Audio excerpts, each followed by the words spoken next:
insurance marketplace.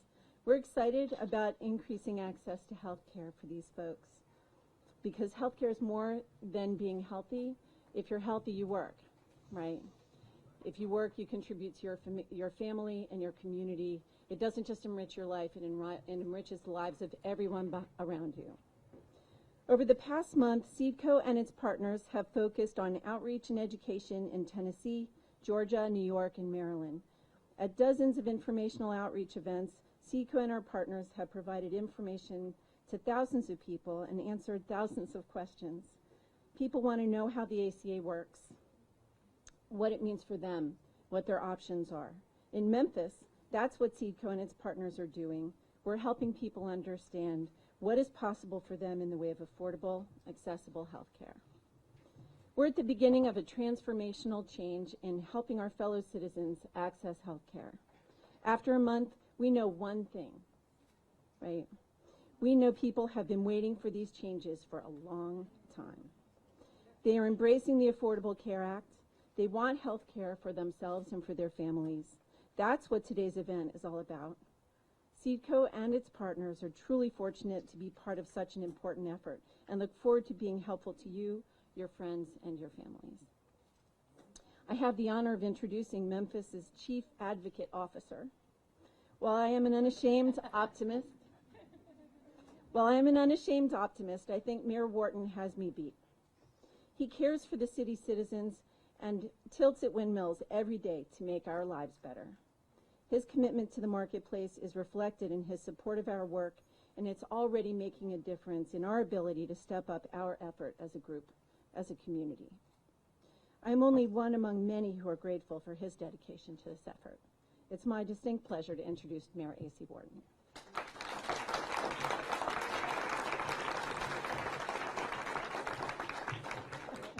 Thank you so much, Lisa. That's a new title. I like that. So that makes me AC, the C-A-O. I like that. I've got a CAO, so I'm not going to take his job. Madam Secretary, thank you so much, not merely for your presence here today, but for the valiant fight you are leading on behalf of all those who appreciate the affordable. Y'all going to stand up. I mean, she stood up for us. I think we can stand up for her. That's what she's doing every day under that withering, oppressive fire in Washington. Thank you so much. It's just great to have you here. And we want you to know we are always, as we say in the street here, we got your back, okay? Make sure you understand that. Congressman Cohen, thank you so much. Give the Congressman. He invited the Secretary here, fought the good fight, stood with the President on this, and we will never, never forget that. It's just great to see so many of you out here, not so much for yourself, because I think most of you are here because you know that right here in our very city, not some abstract place, not some number, but in real people. I always say, be careful how you use numbers. Look at the first four letters in the word number, and it spells numb. And if we keep talking about this in terms of these big numbers, we'll forget that we're talking about real people right here in a real city, 88,000 people who are wondering what will happen if there's a stroke tonight, to women who are in their early pregnancy wondering what if I lose my job today. Real people, and that's what you represent. So stand here today, not merely as I came out to find out for myself, but regard yourselves as being here for the 88,000 folks in this city and the 143,000 people in this county who need the Affordable Care Act. You're standing up for them just as our Secretary is standing up for us. So thank you for coming out. We had a meeting upstairs, and it wasn't by accident that we had that meeting in the Memphis room there, which is full of the historic facts about our great city. What I'm suggesting to you is let's look at this not as a snapshot. Uh-oh, something went wrong on the first day, it's over. Look at it over an overall continuum. And I want everybody to remember one thing. This is November 1, just 1 month into a 6-month enrollment process. Not a doomsday scenario. November 1st, we're only 1 month into this. We're just beginning. Look at it that way. And I don't think, for those who have waited a lifetime for this, that we should take 30 days and pass judgment. We're not ready for that, are we? No. We're not going to do that. Have we just begun? Yes. This process is just beginning. For me, as I pointed out, this is not an abstract. This is not some report from Washington or somewhere. This is about 88,000 people in our city, 142,000 people in our county. This is a critical time in the history of our great nation, our county, our city. We want to be on the right side of history. The pages of history are filled with those who were on the wrong side of history. The wrong side of history is not the place to be on this issue. We here in Memphis know that those who thought Memphis would not survive the yellow fever epidemic were on the wrong side of history. Those who fought against a woman's right to vote and who fought for segregation were on the wrong side of history. Those who said the world was flat was on the wrong side of history. President Roosevelt signed the Social Security Act in 1935. He was on the right side of history. Kind of caught up there. Yeah. I was there is what he's trying to say. What it is, we're going to get to you in a minute. I thought Congressman Cohen, he witnessed so much, I thought he was going to say, I was there! But no, he wasn't there. But think about this. Think about this. Nancy Altman, in her book on the history of Social Security, wrote, the President Roosevelt appointed a Social Security board and to make it work. And they went out and studied it, and they came back to Congress, and they recommended that the board said government could not run the Social Security program after all. And the Republican nominee for president in 1936 called the Social Security Act a cruel hoax and a fraud on the working man. I think they were on the wrong side of history. Anybody want to repeal the Social Security Act? I don't think you do. This is why we know that our cause is right. We have the right soldiers leading this fight. And I am so proud to stand here today with and to introduce our general who is leading the right fight to make sure that we are on the right side of history. Ladies and gentlemen, would you please stand and welcome the Honorable Secretary Sebelius. Please give her a warm Memphis welcome.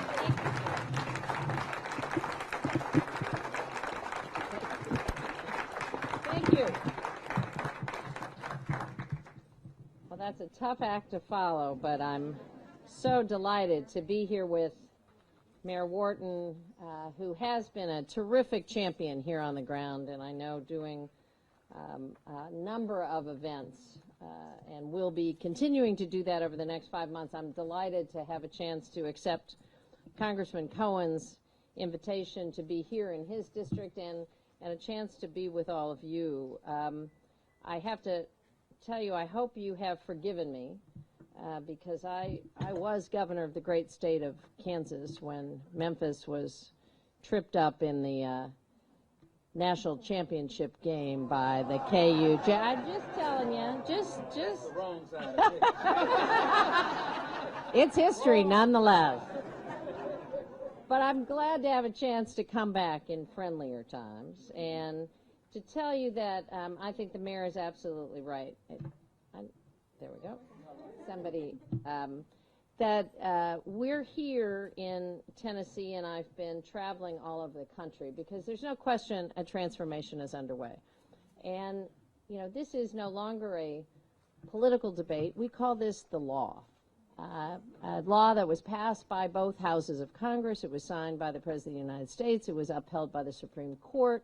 The President was reelected, and now people have a right to take advantage of the benefits that they're entitled to under the law.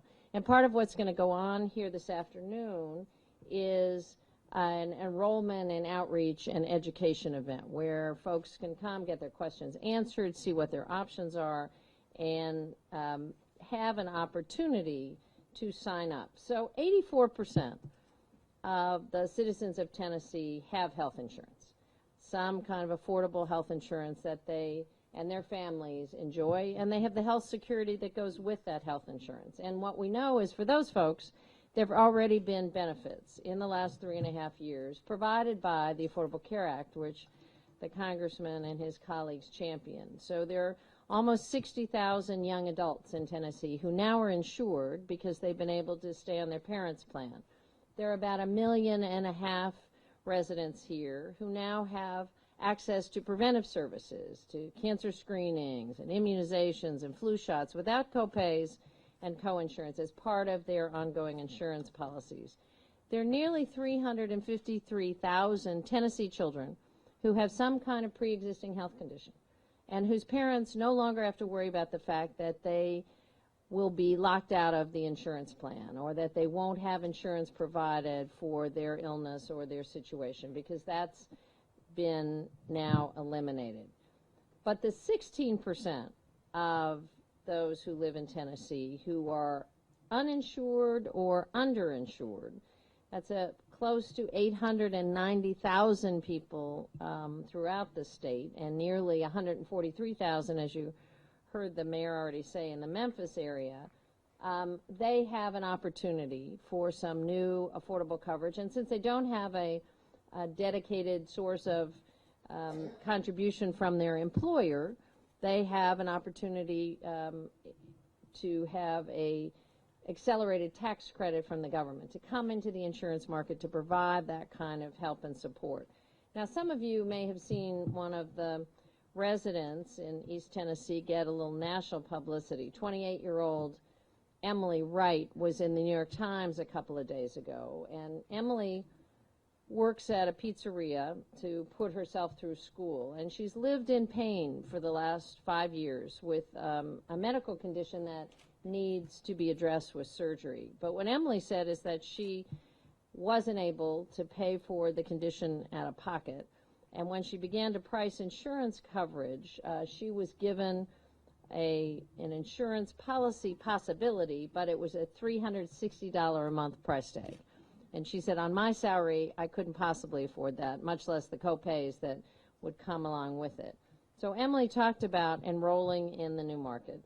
She will have a plan that she chose at the cost of $125 a month.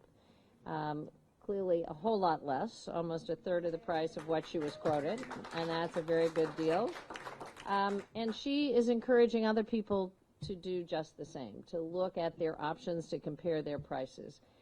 So I think that, as I said repeatedly in a congressional hearing on Wednesday, there is nobody more frustrated with the rollout of the website than I am.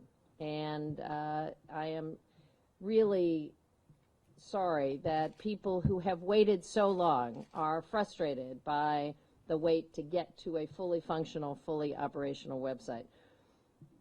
We have a market that is available. You're going to hear about it today. The website is getting better every week, and people are enrolling on a regular basis. But we are committed to have it fully smooth and functional by the end of November. And in the meantime, there are 4 different ways that people can sign up. They can use the website at healthcare.gov, and that is improving. The phone is available at 1-800-318-2596. Now, on the other end of the phone is a live human being. There are actually 12,000 live human beings on the other end of phones who can answer questions and actually walk someone through the enrollment process and enroll them in healthcare.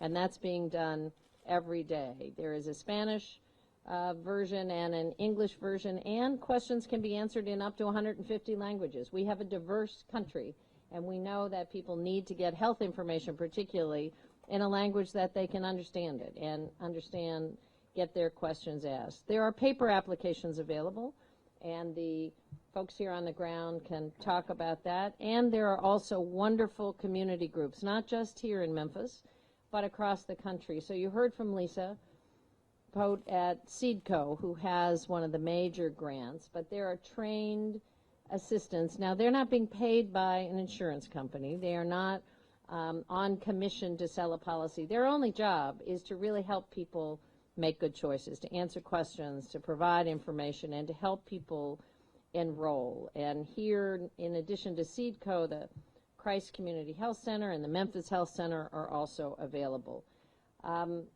So I am really pleased to be at this outreach and enrollment event. Your mayor was going to be the lead off. He was kind enough to include the Congressman and me in the afternoon's event. It's great to be back in Memphis, and I have the pleasure of turning over the mic to Congressman Steve Cohen. I've been able to work with Congressman Cohen since I came to Washington in the spring of 2009. I can tell you he not only is a great champion for Tennessee, but he's a great spokesperson for the country in getting things done. He is one of those guys who he has worked on health and health issues for most of his career, not just in Congress, but when he was a member of the Tennessee legislature. He is a champion for folks who need a voice and are often not at the table. And I'm so proud to have the chance to be in his district and tell you, you have made a wise choice in sending Steve Cohen to Congress. So, Congressman Cohen.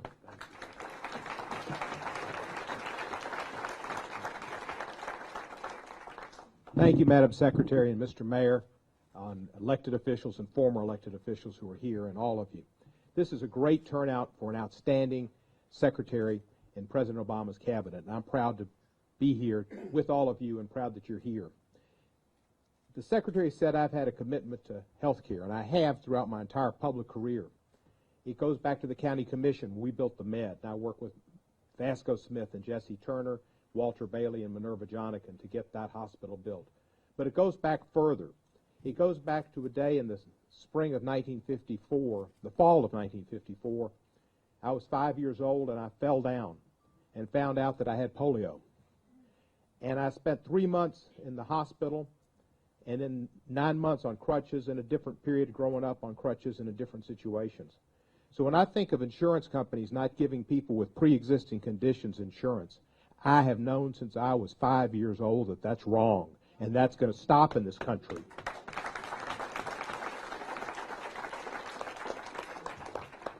And when I think about the fact that you can get checkups and physicals without a copay, which sometimes that would stop somebody from getting it, and children can get vaccinations. Polio is not a problem today, but there are other illnesses that are in this country, and every child should have the opportunity to get those vaccinations, those inoculations. That prevents them from getting sick later. It saves money, lets them learn, not be at home sick, and improves our education of our community and our workforce. The donut hole, I don't hate to bring up Senator Marrero, but you know, the donut hole is being filled, and seniors aren't going to have to pay as much money in the future for their drugs. And in Memphis alone, we saved $6 million from 5,000 seniors on Medicare paying less for their prescriptions. The donut hole is going to be closed because of the Affordable Care Act. The Secretary and the Mayor mentioned many of the other fine examples, but $5 million was through this program, went to the Christ Community Health Center, and $5 million to the Memphis Health Center, which just had a dedication program last week. The Community Health Center is an important part of the Affordable Care Act. The Affordable Care Act is the right thing for America. It took a long time coming. And when we finally got it, and I was proud to vote for it, and I voted for it because I understand the legislative process, and you get and accomplish what you can. If it had been up to me, we'd have had a single-payer system.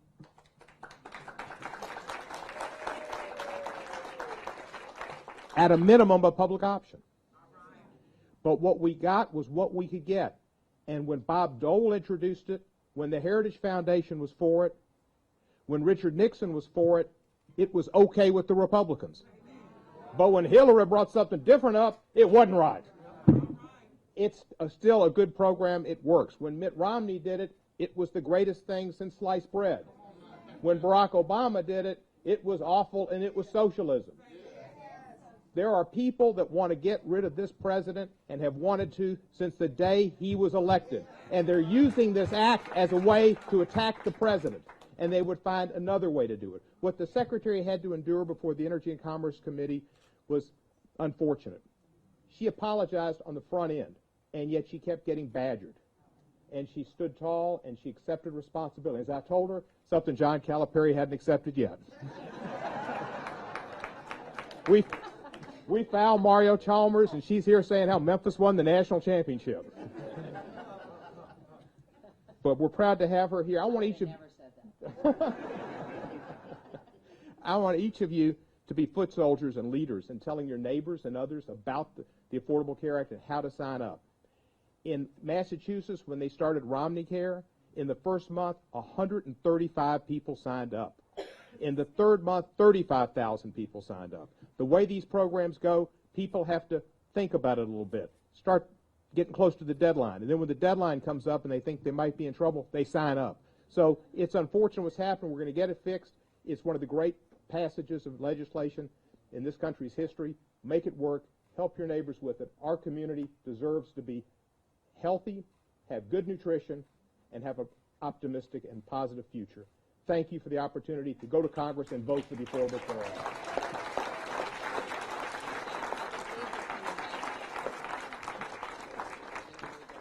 All right, time to get this show on the road. Those of you who are interested in meeting with the navigators, they're standing behind me. We'll go around the room and to the back, around the other side, and I believe the Secretary and Congressman Cohen and Mayor Wharton and I are going to be moving around to the far side for press. Thank you so much for being here, everybody.